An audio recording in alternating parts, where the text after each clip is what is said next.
जय हिंद दोस्तों, कैसे हैं आप लोग। आशा करता हूं कि आप सभी स्वस्थ होंगे और खुश होंगे।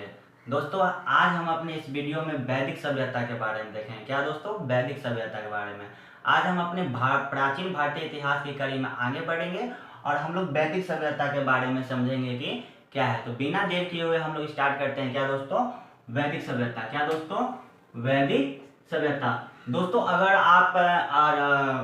आप इस चैनल के प्लेलिस्ट में देखेंगे तो वैदिक सभ्यता से भी पहले हम लोगों ने हड़प्पा सभ्यता पढ़ा था। क्या दोस्तों, हड़प्पा सभ्यता। हम लोग देखते हैं कि भारत में दो सभ्यता के बारे में जिक्र होता है, एक वैदिक सभ्यता के बारे में, एक हड़प्पा सभ्यता के बारे में। जब तक हड़प्पा सभ्यता नहीं मिली थी तब तक दुनिया को यही लगता था कि भारत में अगर कोई सभ्यता है वो प्राचीन सभ्यता है, तो वो वैदिक सभ्यता है। लेकिन जैसे ही 1921 में हड़प्पा सभ्यता के स्तर की खुदाई हुई और हड़प्पा सभ्यता के बारे में लोगों को पता चली, तब मालूम चला भारतीय लोगों को कि वैदिक सभ्यता से पहले भी कोई एक सभ्यता है जिसे क्या हड़प्पा सभ्यता कहते हैं, जो सिंधु नदी घाटी के किनारे थी, इसलिए इसे सिंधु नदी घाटी की सभ्यता भी कहते हैं। यानी कहने का मतलब दोस्तों कि वैदिक सभ्यता से भी पहले एक सभ्यता थी जिसे क्या कहते थे, हड़प्पा सभ्यता कहते थे। यानी कि वैदिक सभ्यता से पहले हड़प्पा सभ्यता, जो आज हम वैदिक सभ्यता देख रहे हैं, कि इसका कालक्रम माना जाता है 1500 से 600 बीसी। क्या 1500 से 600 बीसी। अभी बीसी और एडी क्या होता है दोस्तों, तो इस चैनल के आप लिस्ट में जाकर ईसा पूर्व ईस्वी के बारे में देख सकते हैं, जिसे एडी और बीसी कहते हैं। वहां पर आपको ये डाउट क्लियर हो जाएगा। यानी कि वैदिक सभ्यता का जो कालक्रम था 1500 ईसा पूर्व से 600 ईसा पूर्व तक। कब वैदिक सभ्यता का कालक्रम कब से कब तक था दोस्तों, 1500 से 600 ईसा पूर्व। यानी इसका मतलब कि 1500 ईसा पूर्व से पहले भी कुछ इतिहास था, बिल्कुल था। 1500 ईसा पूर्व से पहले हम लोग अगर प्राचीन भारतीय इतिहास में देखेंगे तो हड़प्पा सभ्यता के बारे में पढ़ते हैं। क्या हड़प्पा सभ्यता का कालक्रम अगर देखा जाए तो 2600 से 1750 अन्य अन्य डेट दिया जाता है। लेकिन वो जैसे ही हड़प्पा सभ्यता खत्म हुई, हम लोगों ने देखा था कि हड़प्पा सभ्यता बाढ़ के कारण बताया गया था, भूकंप आ जाने के कारण, विदेशी आक्रमणों के कारण क्या हुआ था, इन तमाम कारणों से क्या हुआ था, हड़प्पा सभ्यता का पतन के बारे में बताया जाता है। तो जैसे ही हड़प्पा सभ्यता का पतन हुआ वैसे ही एक सभ्यता निकल कर आई जिसे क्या कहते हैं दोस्तों, हड़प्पा सभ्यता। अब मान लेते हैं कि 2600 से 1750 तक भी अगर हड़प्पा सभ्यता का कालक्रम मानकर चलते हैं, एनसीईआरटी जो बोलता है, और 1500 से 600 बीसी में वैदिक सभ्यता स्टार्ट हो रहा है, तो कहीं ना कहीं 1500 से पहले यानी 1750 के बाद और 1500 के पहले थोड़ा सा डिस्टेंस मिलता है, गैप मिलता है। तो इसके बारे में हम लोग को थोड़ा इतिहास से नहीं मालूम चलता कि इस बीच में आखिर क्या हुआ। क्या ये सभ्यता जब पतन हो गए थे तो यहाँ पर क्या लोगों का स्थान दूसरे जगह पर चला गया था, क्या विदेशी आक्रमण आए थे और इस धरती पर क्या कर लिए थे, कब्जा कर लिए थे।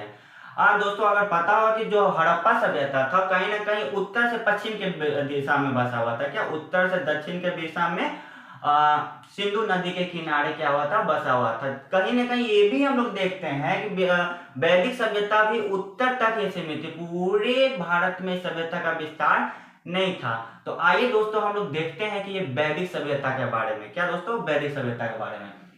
तो वैदिक सभ्यता के बारे में हम लोग देखते हैं कि इसका कालक्रम पहले कब से कब तक माना जाता है, 1500 से 600 बीसा। क्या 1500 से 600 बीसी। क्या दोस्तों, बीसी यानी ईसा पूर्व। अगर आप देखते होंगे कि ईसा मसीह के जन्म से पहले वाले डेट को क्या कहते हैं, ईसा पूर्व, उसके बाद वालों के ईसा पूर्व। यानी वैदिक सभ्यता का कालक्रम कब से कब तक है दोस्तों, 1500 से 600 ईसा पूर्व तक। हम लोग इसका पहले परिचय स्टार्ट करते हैं। क्या दोस्तों, परिचय। वैदिक सभ्यता की जानकारी। क्या वैदिक सभ्यता में हम लोग को किसकी जानकारी मिलती है, वैदिक के बारे में बोलते हैं। यानी वैदिक सभ्यता में हम लोगों को वेदों के बारे में पता चलता है, यानी कि इसकी रचना कैसे हुई है, वेद कितने होते हैं, वो जो 4 प्रकार के जो वेद होते हैं, सामवेद, ऋग्वेद, अथर्ववेद, यजुर्वेद, इन सब की रचना कब हुई थी, इसी काल पीरियड में हुई थी दोस्तों। कब, 1500 से 600 ईसा में। यानी कि वैदिक सभ्यता में हम लोगों को वैदिक सभ्यता की क्या मिलती है, जानकारी मिलती है। ये जो इस वेद में जो 4 वेद की रचना हुई थी उनके बारे में क्या मिलती है, जानकारी मिलती है। यानी कि वैदिक से जैसे हम लोगों ने हड़प्पा सभ्यता पढ़ा था, हड़प्पा सभ्यता का खुदाई कब हुआ था, हड़प्पा सभ्यता का राजनीतिक जीवन, सामाजिक जीवन, आर्थिक जीवन, यहाँ का अर्थव्यवस्था किस पर टिका हुआ था, उन तमाम चीज भी कहाँ पढ़नी पड़ती है दोस्तों, वैदिक सभ्यता में भी पढ़नी पड़ती है। इसके पुरातात्विक स्रोत मिल रहे हैं, राजनीतिक स्रोत भी मिल रहे हैं, सारी चीज वीडियो में हम लोग देखेंगे। यानी कि वैदिक सभ्यता में किसकी रचना हुई थी? 4 वेदों की रचना हुई थी, जिसके माध्यम से हम लोग वैदिक सभ्यता के बारे में जानेंगे।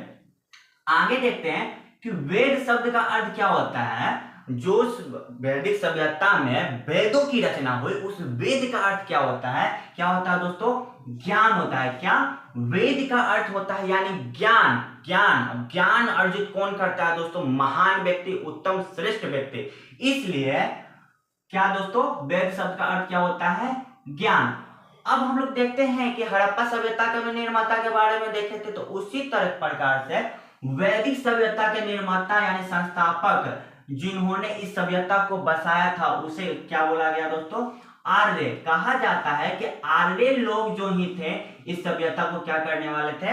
बसाने वाले थे। इस सभ्यता के क्या माने थे? संस्थापक माने जाते हैं। लेकिन इसमें प्रश्न ये आते हैं दोस्तों कि वैदिक सभ्यता से पहले हड़प्पा सभ्यता थी, और मान लेते हैं कि एक ये भी हड़प्पा सभ्यता का पतन का कारण बाहरी आक्रमण था। उसमें हम लोगों ने देखा था कि कहीं ना कहीं आर्य लोग आए थे और हड़प्पा सभ्यता का क्या किए थे? पतन किए थे। और ये लोग क्या करते हैं? वैदिक सभ्यता क्या कर दिया था? स्थापना किया था। तो क्या ये लोग यही भारतीय थे? क्या ये बाहर से आए थे? यहाँ के मूल निवासी कहाँ के थे? तो इनके पीछे विभिन्न विद्वानों ने क्या बोला, उसके बारे में हम लोग देखते हैं। क्या दोस्तों कि कहाँ के थे? मूल निवासी। उससे पहले हम लोग देखते हैं कि आर्य का जो अर्थ होता है, आर्य शब्द का अर्थ क्या होता है संस्कृत भाषा में? श्रेष्ठ और उत्तम। क्या? आर्य शब्द का जो अर्थ होता है संस्कृत भाषा में वो क्या होता है? श्रेष्ठ, यानी कि महान व्यक्ति, उत्तम व्यक्ति, जो क्या होते थे दोस्तों? ज्ञानी होते थे। तो क्या ये भारतीय थे या क्या बाहर के लोग थे? इसके बारे में देखते हैं। तो इसके पहले सबसे पहले मैक्स मूलर, क्या मैक्स मूलर ने कहा है कि जो आर्य लोग थे मध्य एशिया से आए थे। क्या? जो आर्य लोग थे, जो एशिया का जो मध्य एशिया वाला जो हिस्सा होता है, वहां से ये लोग आए थे। कौन लोग दोस्तों? मैक्स मूलर के अनुसार ये लोग आर्य लोग कहां से आए थे? मध्य एशिया से आए थे। एक और व्यक्ति जो है डॉक्टर संपूर्णानंद, क्या डॉक्टर संपूर्णानंद के अनुसार ये लोग आलस पर्वत से आए थे। क्या दोस्तों? आलस पर्वत। आलस पर्वत यूरोप और एशिया का बीच का एक जगह है, जिसे हम लोग क्या कहते हैं दोस्तों? यूरेशिया। क्या? यूरोप प्लस एशिया, इसकी क्या बोलते हैं दोस्तों? यूरेशिया। वहीं से ये लोग आए थे, आलस पर्वत से आए थे। कौन लोग दोस्तों? आर्य लोग आए थे। कहां पर आए थे? भारत के उत्तरी दिशा में आए थे, उत्तरी पश्चिम दिशा में, सिंधु नदी के किनारे क्या किए थे? बसे थे। आगे हम लोग देखते हैं कि बाल गंगाधर तिलक। क्या दोस्तों? बाल गंगाधर तिलक। दोस्तों इससे साफ जाहिर बात होता है कि ये लोगों के पास भी ठोस सबूत नहीं। अब बाल गंगाधर जो तिलक थे, ये गांधी जी के युग के थे। क्या? गांधी जी के युग थे, स्वतंत्रता सेनानी थे। तो इन्होंने यानी इससे मालूम चलता है कि इन्होंने जो भी बातें बोली है, एक अनुमान के अनुसार, एक स्रोत के अनुसार मानी है, लेकिन ठोस सबूत नहीं मिलता कि आर्य लोग आखिर आए कहां से थे, क्या ये लोग यही के थे, इसका कोई ठोस सबूत नहीं मिलता है इतिहास में। तो बाल गंगाधर तिलक के अनुसार इनका क्या कहना है कि उत्तरी ध्रुव से आए थे। क्या दोस्तों? उत्तरी ध्रुव। जब आप पूरा भूगोल को पढ़िएगा तो सबसे ऊपरी वाले हिस्सा को क्या कहते हैं? नीचे वाले हिस्सा को क्या कहते हैं? ऊपरी वाला हिस्सा को क्या कहते हैं? उत्तरी ध्रुव, यानी अंटार्कटिका से लोग आए थे। क्या दोस्तों? अंटार्कटिका से। ये किनका कहना है? बाल गंगाधर तिलक का। एक और व्यक्ति है स्वामी दयानंद सरस्वती। क्या? स्वामी दयानंद सरस्वती के अनुसार ये लोग आर्य लोग कहां से आए थे? तिब्बत, जो भारत के ऊपर, जो चाइना के, अभी जो चाइना के कैप्चर में है, ऊपर में है तिब्बत। क्या? तो आर्य लोग कहां से आए थे? स्वामी दयानंद सरस्वती के अनुसार ये लोग तिब्बत से आए थे। यानी कहने का मतलब इसका कोई ठोस प्रमाण नहीं मिलता है कि आर्य लोग आए थे। कोई बोल रहे हैं मध्य एशिया से आए थे, कोई बोल रहे तिब्बत से आए थे, कोई बोलते हैं अंटार्कटिका उत्तरी ध्रुव से आए थे, कोई बोल रहे थे आलस पर्वत से आए थे। यानी कि इसका मतलब कोई एक इसका प्रमाण नहीं मिलता कि आर्य लोग आए कहां से थे। लेकिन वैदिक सभ्यता के निर्माता किसे माना गया है? आर्य क्यों ही माना गया है। आइए हम लोग देखते हैं दोस्तों, एक बहुत ही इंपॉर्टेंट बात देखते हैं। ये कहीं ना कहीं बहुत ही मतलब जो बात अभी बोलने जा रहे हैं बहुत इंपॉर्टेंट है, क्योंकि यह सभ्यता एक ग्रामीण सभ्यता थी। क्या दोस्तों? जो वैदिक सभ्यता थी यह क्या थी? एक ग्रामीण सभ्यता थी। अब देखिए दोस्तों, यहीं से इतिहास में क्या होता है ना, उलट फेर हो जाता है, इतिहासकारों के बीच में मतभेद बन जाता है। कि जब हम लोग पढ़े थे कि वैदिक सभ्यता से पहले जो हड़प्पा सभ्यता थी वो एक नगरीय सभ्यता थी। क्या दोस्तों? नगरीय सभ्यता थी। वहाँ यानी कि वहां पर गांव का साथ नहीं था। जो भी प्रमाण मिलते, सड़क हो चाहे नाली हो, जो हम लोगों ने पढ़ा है दोस्तों, तो वो नगर के जैसा था, नगर निगम जैसा था। आज भी जैसे आप लोग शहर में रहते हैं तो नहर का साथ मिलता है, तो हड़प्पा सभ्यता में जब उत्खनन हुआ था, जो भी साथ मिला था, तो वो क्या हुआ था दोस्तों? नगर। लेकिन आप ही बताइए, आप अभी मोबाइल चलाना सिखा रहे हैं, एंड्रॉयड फोन चलाते हैं, तो क्या बटन वाला मोबाइल पर जाना पसंद कीजिएगा? बटन वाला कीपैड फोन चलाइएगा? क्या आप अभी बोर्ड पर लिख रहे हैं तो क्या आप फिर से दीवारों पर लिख कर फिर से क्या, जैसे आदिमानव लोग रहते थे गुफाओं में लिख कर किसी बात को प्रकट करते थे, क्या वैसा पसंद कीजिएगा? नहीं ना।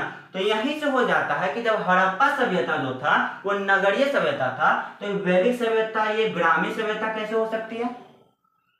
आप ही बताइए दोस्तों कि जब हड़प्पा सभ्यता नगरीय सभ्यता था, तो जो वैदिक सभ्यता उसके आने वाला जो सभ्यता है वो नगर से और अच्छा विकास करेगा ना, कि और पीछे चला जाएगा। तो यानी कि वैदिक सभ्यता को क्या मान लिया है? ग्रामीण सभ्यता कर दिया जाता है। यानी क्या, अब हड़प्पा मोहनजोदड़ो में हम लोग क्या देखे थे कि ऊंचे नगर थे, निचला नगर था, यानी कच्ची पक्की ईंटों का नगर था। तो क्या वैदिक सभ्यता झोपड़ी वाला शहर होगा? झोपड़ी वाला सभ्यता बसा होगा?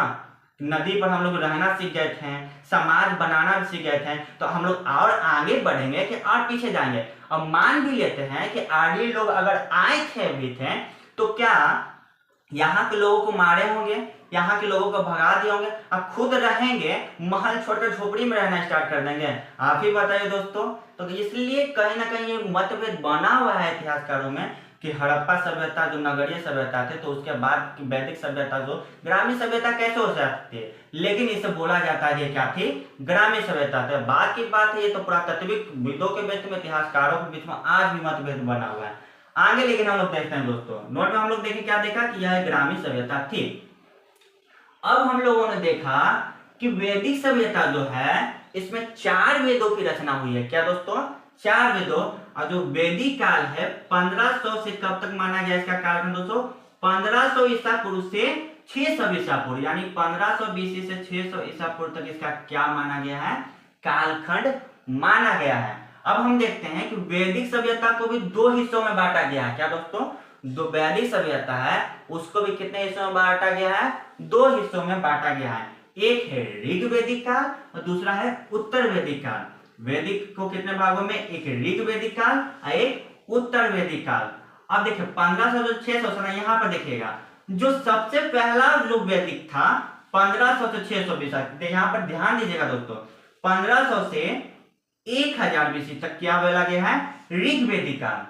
1500 से 1000 तक क्या माना गया है? ऋग वैदिक काल। और जैसे ही ऋग वैदिक काल खत्म होता है तो क्या होता है? एक और काल वैदिक काल में, वैदिक सभ्यता में एक और पीरियड देखने को मिलता है, उत्तर वैदिक काल, 1000 से 600। यानी कुल मिलाकर ये जो ऋग वैदिक काल है और उत्तर वैदिक काल है तो वैदिक सभ्यता के यानी वैदिक काल का ही टाइम पीरियड में दोनों बटा है। यानी कि 1500 से हम लोग क्या देख रहे हैं? 600। अब बीच में हम लोग एक गैपिंग देखते हैं, क्या? 1000 से जहां से खत्म होता है ऋग वैदिक काल, वही 1000 से उत्तर वैदिक काल क्या होता है? स्टार्ट होता है। यानी वैदिक सभ्यता कुल कितनी थी? 1500 ईसा पूर्व से कब तक? 600 ईसा पूर्व तक। लेकिन उसमें भी 2 चरण देखते हैं कि एक ऋग वैदिक काल आ जाता है, उत्तर वैदिक काल। ऋग वैदिक काल 1500 से 1000 ईसा पूर्व तक और उत्तर वैदिक काल 1000 से 600 ईसा पूर्व तक। जाहिर सी बात है कि थोड़ा सा ध्यान दिए होंगे, ये बात समझ में आई होगी आपको। आगे हम लोग देखते हैं कि ऋग वैदिक काल में हो है क्या? ऋग वेद की रचना हुई है। टोटल 4 वेद की रचना हुई है। क्या दोस्तों? 4 वेदों की रचना हुई है। उसमें से ऋग वैदिक काल, जिसे पूर्व वैदिक काल भी कहते हैं, इसे पूर्व वैदिक काल क्या कहते हैं? अब जैसे मान लेते हैं कि विराट कोहली तब टेस्ट से संन्यास ले लिया, आप लोग मैच देखते हो टेस्ट संन्यास, तो वो क्या वर्तमान खिलाड़ी है कि पूर्व पहले का है? तो पूर्व यानी कि ऋग वैदिक काल सबसे पुराना काल है, ऐसे पूर्व वैदिक काल भी कहते हैं, जिसमें किसकी रचना हुई थी? ऋग वेद की रचना हुई थी। क्या दोस्तों? ऋग वैदिक काल में सिर्फ एक वेद की रचना हुई थी, ऋग वेद की रचना हुई थी। और उत्तर वैदिक काल में हम लोग देखते हैं 3 वेद की रचना हुई थी, सामवेद, यजुर्वेद, अथर्ववेद। सामवेद, यजुर्वेद, अथर्ववेद, यानी कि 3 उत्तर वैदिक काल में कौन कौन? सामवेद, यजुर्वेद, अथर्ववेद और एक ऋग्वेदिक काल में ऋग्वेद की रचना हुई थी। यानी टोटल कितने वेदों की रचना हुई थी दोस्तों? 4 वेदों की रचना हुई थी। दोस्तों एक बात आपको और बता दूं, मन में क्वेश्चन कि वेदों की रचना किसने की थी, ये आज तक नहीं पता चला दोस्तों कि वेदों की रचना किसने की। लेकिन हाँ, संकलन करने का काम वेद व्यास जी ने किया था। क्या किया था? एक और व्यक्ति का नाम होता है द्वापन, और कौन नाम बोले? वेद व्यास। इनको क्या कहा जाता है कि इन्होंने संकलन किया था, यानी लिखने का काम किया था। किसको? वेदों के। कौन सा 4 वेद? ऋग्वेद, सामवेद, यजुर्वेद, अथर्ववेद। जाहिर सी बात है दोस्तों कि इस पोर्शन वाला आपको समझ में आया होगा कि वेद क्या होता है, जिसमें वेदों की रचना हुई। वैदिक सभ्यता के निर्माता कौन है? आर्य, जो श्रेष्ठ उत्तम कहलाते हैं। आगे हम लोग देखते हैं दोस्तों, वैदिक काल के स्रोत। क्या जो वैदिक सभ्यता थी, क्या इसके स्रोत आखिर कुछ मिले होंगे, तभी तो इस सभ्यता के बारे में पढ़े हैं।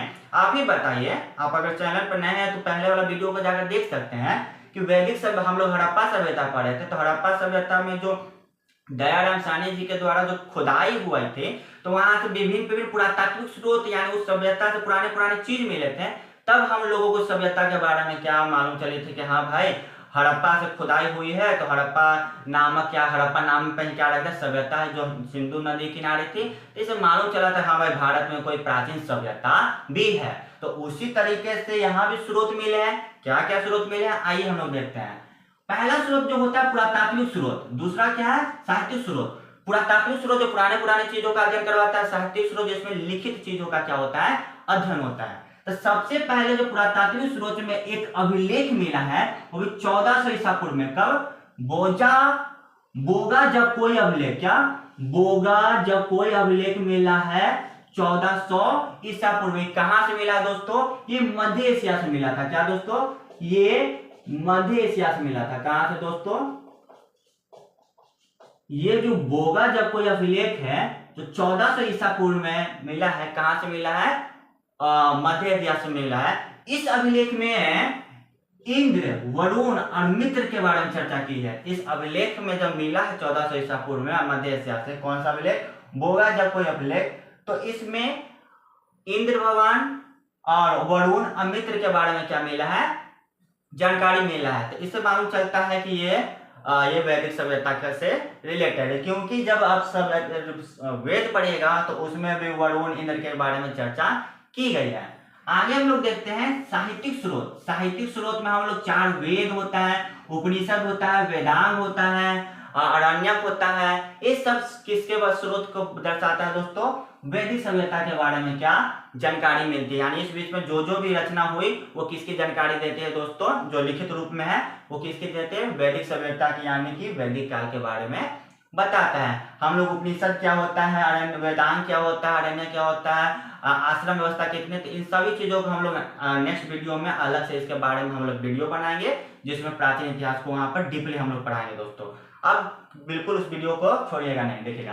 पहले देखते हैं साहित्यिक स्रोत में उपनिषद, वेदांग को हम लोग नेक्स्ट वीडियो। उपनिषद का मतलब होता है दोस्तों गुरु के समीप क्या करना? शिक्षा लेना। लेकिन यहाँ पर सबसे ज्यादा जो 4 वेदों की रचना हुई है, क्या 4? ऋग्वेद से क्या वैदिक सभ्यता के बारे में मालूम चलता है? ऋग्वेद में भी 10 मंडल, क्या 10 मंडल, 1028 सूक्त और 10,580 क्या मंत्रों के बारे में जानकारी मिलती है। किससे? ऋग्वेद में। 10 मंडल क्या है? यानी ऋग्वेद में 10 अध्याय है। 1028 सूक्त क्या है? यानी 1028 सूक्त का मतलब श्लोक होता है, और मंत्र का मतलब होता है मंत्र। तो आप जानते हैं, तो ये सब किसमें मिला दोस्तों? ऋग्वेद में। सामवेद में हम लोग देखते हैं कि इसमें संगीत और मंत्र की रचना हुई है। क्या दोस्तों? मंत्र और संगीत, यानी कि जो भी आर्य लोग थे, जिसे पुरोहित भी कहा जाता है, तो हवन वगैरह होता था, तो उस समय मंत्र का उच्चारण होता था, और उसमें जो भी गाए जाते थे, यानी उस समय जमाने में, तो संगीतों की भी रचना किसमें हुई थी? सामवेद में हुई थी। तीसरा वेद हम लोग देखते हैं यजुर्वेद। क्या यजुर्वेद में गद्य, पद, यज्ञ और हवन की क्या हो गई थी? खोज यानी रचना हुई थी। गद्य, पद यानी कहानी, कविता ये सब लिखनी सोच हुई थी। हवन वगैरह स्टार्ट हो गई थी, और यज्ञ वगैरह जैसे राजसूय यज्ञ बनना, ये सब जो होता है, ये सब यज्ञ वगैरह, हवन वगैरह हो गए थे। किस वेद में दोस्तों? यजुर्वेद में। लास्ट हम लोग देखते हैं अर्थोवेद। क्या दोस्तों? अर्थोवेद। अर्थोवेद में जादू टोना, वशीकरण, ये सब की क्या हुई थी दोस्तों? रचना हुई थी। जो लोगों को वश में कर लेना, ओम भूमि स्वाहा, देखते होंगे आज भी तांत्रिक तरीके से क्या होते हैं वेद पूजा पाठ होती है, तो वो सभी किसमें हुई थी दोस्तों, अल्फाबेट में। जैसे हम लोग देखते हैं गायत्री मंत्र में वैदिक सभ्यता में ही क्या हुई थी, उसकी खोज रचना हो चुकी थी दोस्तों। तो हम लोग देखते हैं कि वैदिक काल के पता प्राथमिक स्रोत से भी पता चलता है, और लिखित स्रोत उपनिषद वेदांग आचार्य जो वेद है, इससे भी वैदिक सभ्यता के बारे में जानकारी मिलती है दोस्तों। आगे हम लोग देखते हैं कि आर्य जो वैदिक सभ्यता का निर्माता माना जाता है, आर्यों का व्यवसाय क्या था, क्या आर्यों का व्यवसाय क्या था, कृषि और पशुपालन था। ये लोग कृषि करते थे। अब जाहिर सी बात है, जहाँ कृषि होगा वहां तो पशुपालन होगा ही, यानी आर्य लोग का मुख्य व्यवसाय क्या था, कृषि और पशुपालन था। हड़प्पा सभ्यता में भी देखे थे कृषि और पशुपालन हो गया था। इनके व्यवस्था में भी क्या देखते हैं कि कृषि और पशुपालन था, क्योंकि ये लोग सिंधु नदी के किनारे बसे हुए थे। आगे हम लोग देखते हैं कि इनका सबसे पूजनीय पशु क्या था, आर्यों का सबसे पूजनीय पशु क्या था, गाय था। गाय का आत्महत्या करना यहाँ पर कठोर, जो गाय का क्या कर देता था दोस्तों, गाय को मार देता था, उसके लिए यहाँ पर दंड दिया जाता था। यहाँ पर जो विभिन्न कबीलों में विभिन्न समुदाय होते हैं, गाय के लिए एक दूसरे से क्या करते थे, युद्ध भी करते थे, यानी लड़ाई भी करते थे। यानी आर्यों का व्यवसाय कृषि या पशुपालन था, और उसमें भी हम लोग देखते हैं कि पूजनीय पशु क्या था, गाय था। लेकिन प्रिय पशु अगर पूछा जाए तो क्या था दोस्तों, घोड़ा था। अगर पूजनीय पशु पूछा जाए तो गाय, और प्रिय यानी सबसे फेवरेट इनका कौन था, तो ये लोग क्या था दोस्तों, घोड़ा इनका सबसे क्या था, प्रिय पशु था। आगे देखते हैं कि आर्यों का प्रिय देवता क्या था दोस्तों, इंद्र। क्या इसलिए भी देखिए यहाँ पर पुरातात्विक स्रोत में जो बोगा जब कोई अभिलेख, यहाँ पर भी इंद्र का उल्लेख होता है, और आर्यों का सबसे प्रिय जो देवता भी थे वो क्या थे, इंद्र थे। कौन दोस्तों, इंद्र थे। आगे हम लोग देखते हैं कि आगे जैसे उत्तर वैदिक काल होते हैं, और इंद्र वरुण विभिन्न देवी देवताओं की पूजा ये लोग क्या कर दिए थे, स्टार्ट कर देते हैं। लेकिन आर्यों का सबसे प्रिय देवता कौन थे, इंद्र। आगे देखते हैं आर्यों द्वारा लोहा खोजा गया था। क्या दोस्तों, आर्यों द्वारा क्या खोजा गया था, लोहा की खोज इस समय तक वैदिक सभ्यता में खोज गए थे। हड़प्पा सभ्यता में हम लोग देखे थे कि उस समय में लोहा की खोज नहीं होती, उस समय तांबा की खोज हुई थी, इसलिए वहां पर कांस्य युगीन सभ्यता उसे कहते हैं, यानी कांस्य से चीजों वहां चीज मिले थे। और आर्यों द्वारा किस चीज की खोज हो गई थी, लोहा की खोज हो गई थी। ये लोग किस, आर्यों की प्रमुख नदी क्या थी, सिंधु नदी। क्या आर्यों की क्या थी, सिंधु नदी। कहीं से कहते हैं हड़प्पा सभ्यता सिंधु थी, सिंधु नदी के किनारे थे, हड़प्पा सभ्यता ही खत्म हुआ तो वैदिक सभ्यता हुआ। तो जिस नदी के किनारे हड़प्पा सभ्यता थी, उस नदी के किनारे कौन सी सभ्यता है, वैदिक सभ्यता भी है। आर्यों का समाज कैसा था, पितृसत्तात्मक था, यानी कि पुरुष प्रधान था। आर्यों का जो समाज था वो कैसा था, पितृसत्तात्मक, यानी पुरुष प्रधान। अगर आप लोग कमेंट में बताइएगा कि हड़प्पा सभ्यता का कैसा था समाज, बता ही देते हैं हम आपको। वो कैसा था, वो मातृसत्तात्मक था। वहां पर विभिन्न महिलाओं के विभिन्न देवी के क्या मिले हैं, वहां पर मूर्ति मिले थे। मोहनजोदड़ो से तो नृत्य करते मातृ देवी के सब तमाम चीजों की मूर्ति मिली थी।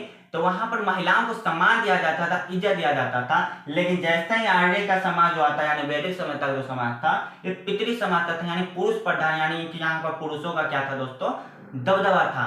इसीलिए यहाँ पर देखते हैं वर्ण व्यवस्था, इस समय तक वर्ण व्यवस्था भी बन चुकी थी। क्या दोस्तों, वर्ण व्यवस्था भी क्या हुई थी, वर्ण व्यवस्था को 4 कैटेगरी में बांटा गया था। कितने कैटेगरी में, पहला नंबर 1 पर रखा गया था ब्राह्मण को, फिर क्षत्रिय को, फिर वैश्य को, फिर शूद्र को।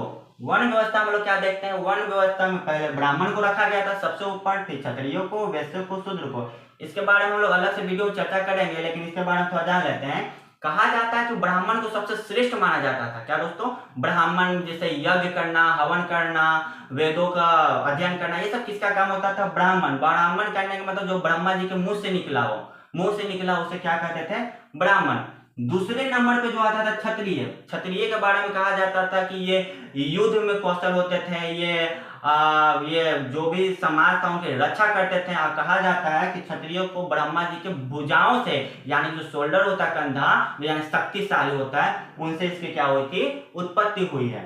तीसरे नंबर पर आते हैं वैश्य। क्या, वैसे उसे कहा जाता है जो व्यवसाय करते थे। वैसे यानी व्यवसाय, जो व्यापार का काम करते थे, लेन देन का काम करते थे, उसे किस में रखा गया, तीसरे नंबर पे वैश्य में। और सबसे नीचे किस लिए रखा गया दोस्तों, शूद्र में, शूद्र को रखा गया था। शूद्र यानी कि जो इन तीनों का क्या करता था, सेवा करता था। कहीं ना कहीं देखते हैं कि शूद्र को जो जो भी मतलब इन चीजों को सुविधा मिलती थी ब्राह्मण क्षत्रियों को, वैसे वो शूद्रों से नहीं रखा जाता था। शूद्रों को वेदांग वगैरह, वेद वगैरह, जो भी हवन वगैरह, मंत्र वगैरह सुनने तक का भी अधिकार नहीं था, ये सब अधिकार नहीं था। लेकिन सारे काम करते थे कौन? शूद्र से।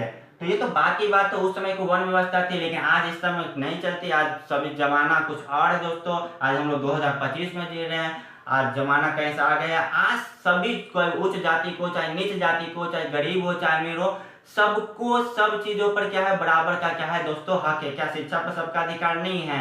क्या स्कूल कोचिंग में सबका अधिकार नहीं है? सभी जगह सबका अधिकार है।